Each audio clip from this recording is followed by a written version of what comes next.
E aí, meus amigos, esse daqui é o Papo Reto com o Júnior Correia. Nosso canal no YouTube está começando, então nós iremos começar esse quadro aí onde nós iremos sempre ter um convidado para poder conversar sobre algum tema, né? Ou às vezes eu mesmo vou estar conversando com vocês sobre determinado tema que seja de interesse nosso, tanto político, quanto econômico, quanto histórico. E hoje nós temos aqui um convidado para estrear esse programa. Ele que já é comunicador há mais de 35 anos, vem falar com a gente um pouquinho sobre liberdade de expressão, sobre a imprensa livre, sobre até onde vai a liberdade do jornalista de dar uma notícia, mesmo não sabendo a fonte certa. Iremos falar também sobre aquele jornalista que às vezes não tem muito credibilidade, né? Porque o jornalismo hoje sofre muito com essa crise de credibilidade. Eu estou falando do meu amigo Parraro. E aí, Parraro, como é que você está?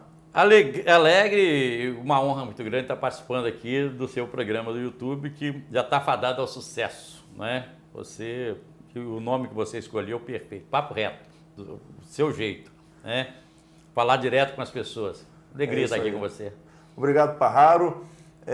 O nosso programa não é um programa de entrevista, não. Não vou fazer pergunta, vai ser um programa de bate-papo. É papo reto mesmo. Eu vou apenas lançar o tema, Parraro vai falar, eu vou falar, e é aqui que a gente vai caminhar o nosso tema. Bom, liberdade de expressão. A gente vê muito falar sobre isso, Parraro, sobre liberdade de expressão. Com a internet, principalmente o advento da internet, né, as pessoas se sentiram mais empoderadas para poder falar, para poder manifestar as suas ideias. E aí, com isso, o jornalismo, a imprensa se viu naquele limiar, né? Antes era a imprensa, era a mídia que detinha a verdade, a notícia que passava de última hora. Agora não.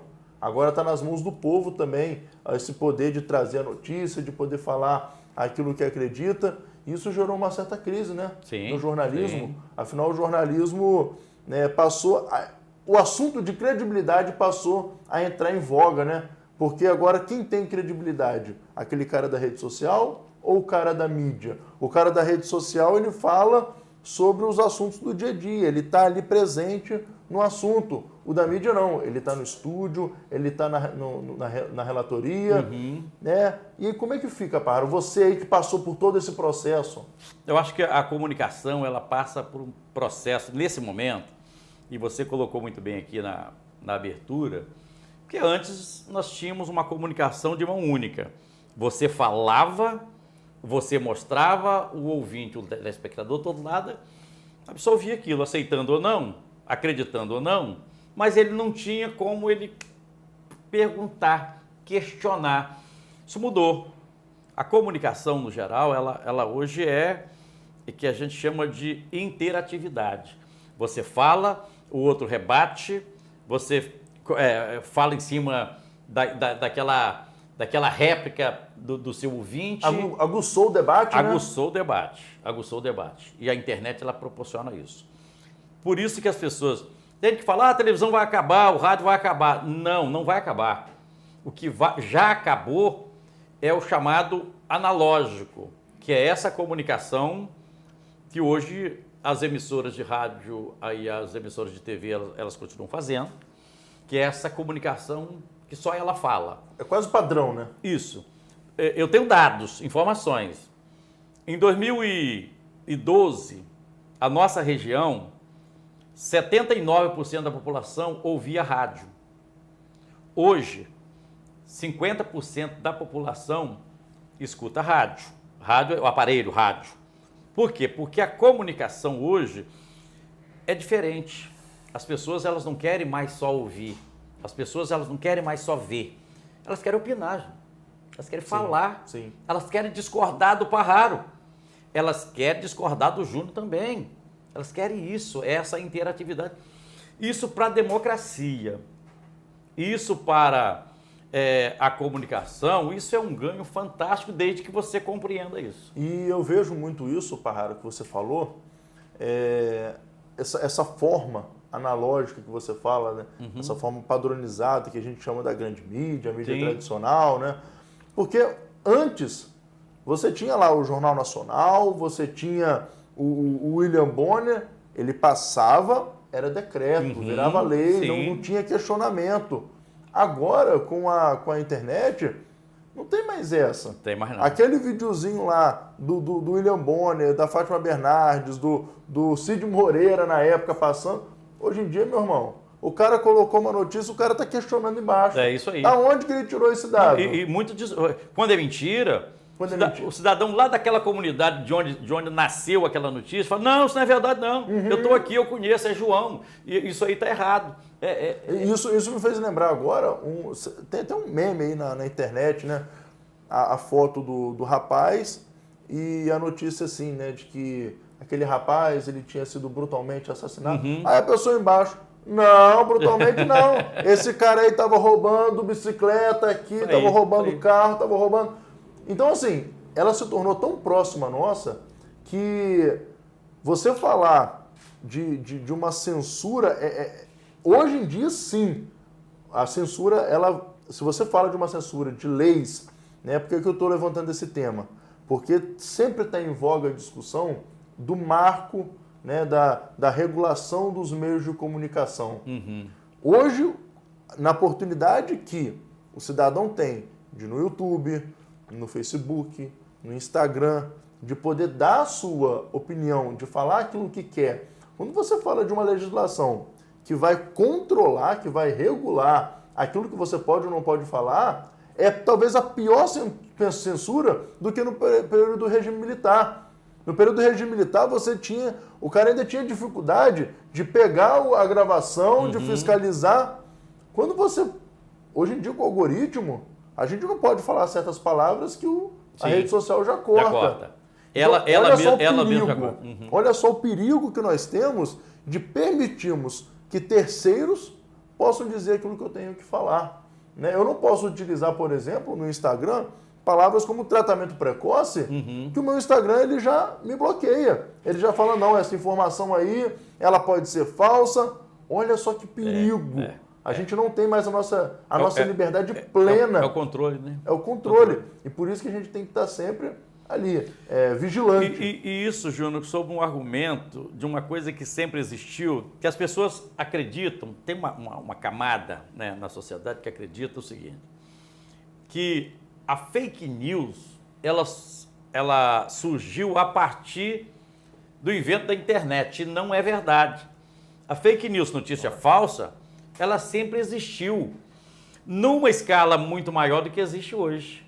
Por quê? Porque antes, você citou aí um jornal de rede, ou um programa de rádio, ou um jornal, ele colocava aquilo e aquilo era lei. Aquilo era a única verdade, era aquela. Hoje, não. Hoje existe um debate sobre...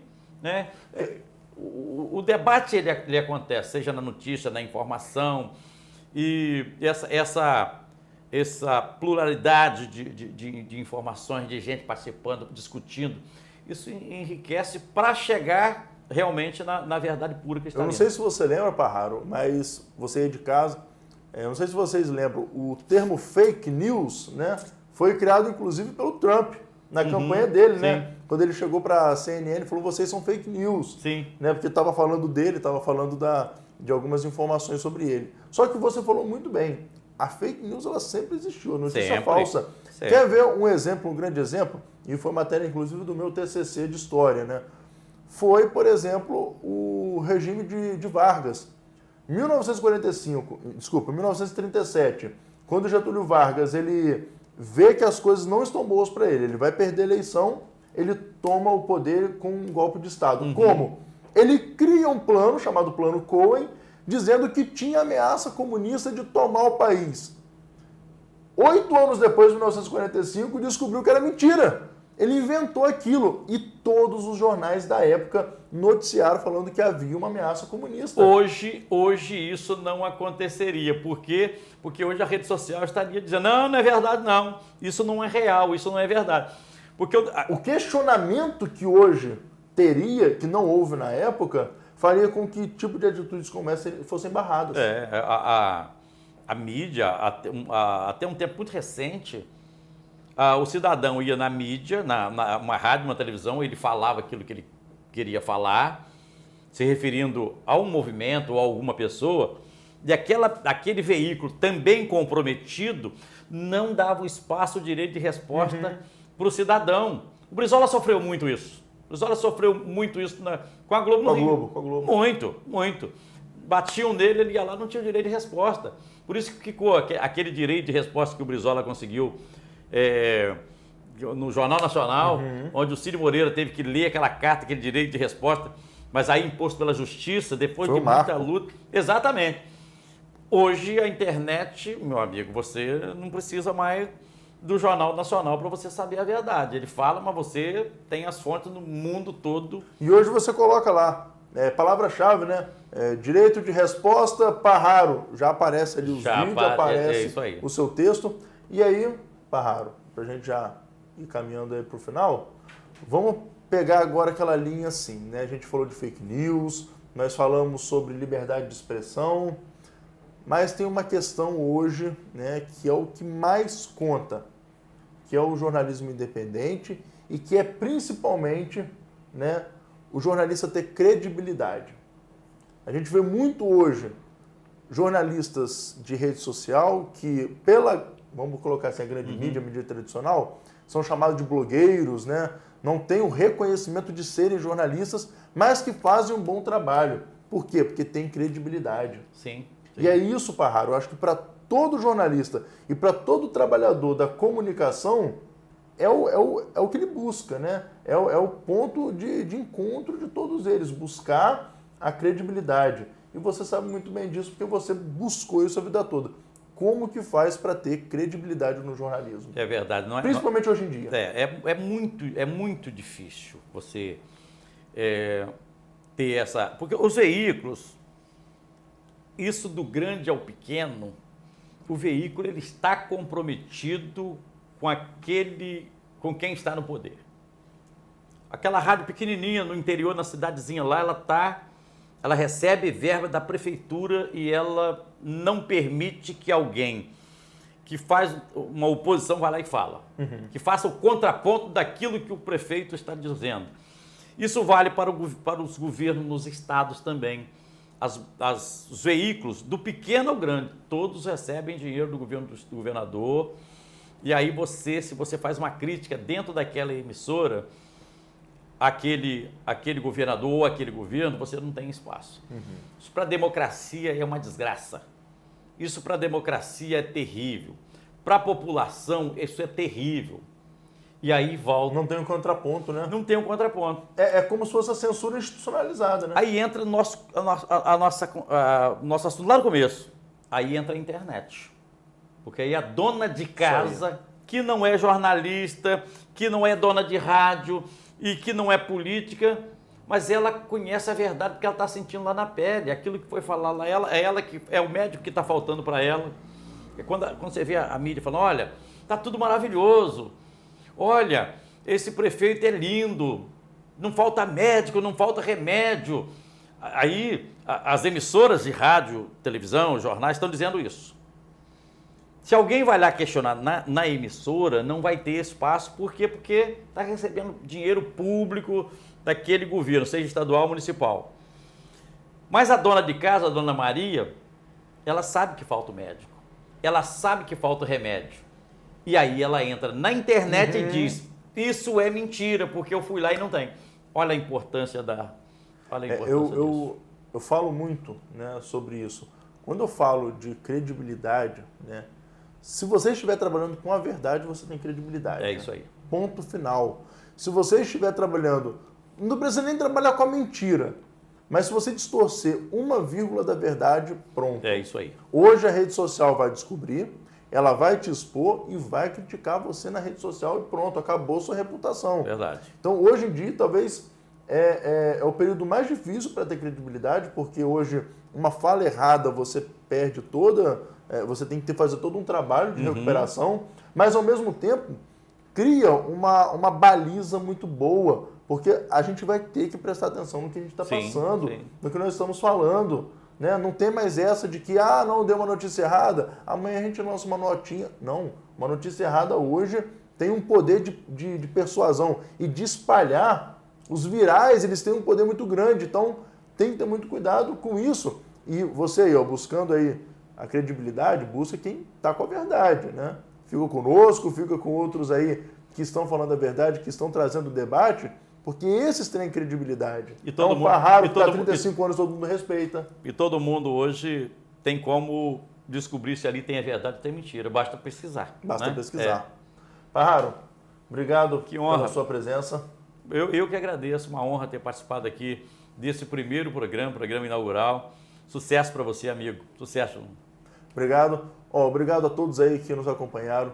Me siga nas redes sociais, né? Se você ainda não segue o canal, se inscreve nele, curte, ativa o sininho para você receber sempre os nossos vídeos. Né? Me segue principalmente no Instagram, no Facebook, lá também, no Twitter. Você vai acompanhar, né, não só a minha vida pessoal, mas os meus posicionamentos. Encaminhe para os seus amigos para eles conhecerem também. E tamo junto. Até o próximo programa. Um abraço.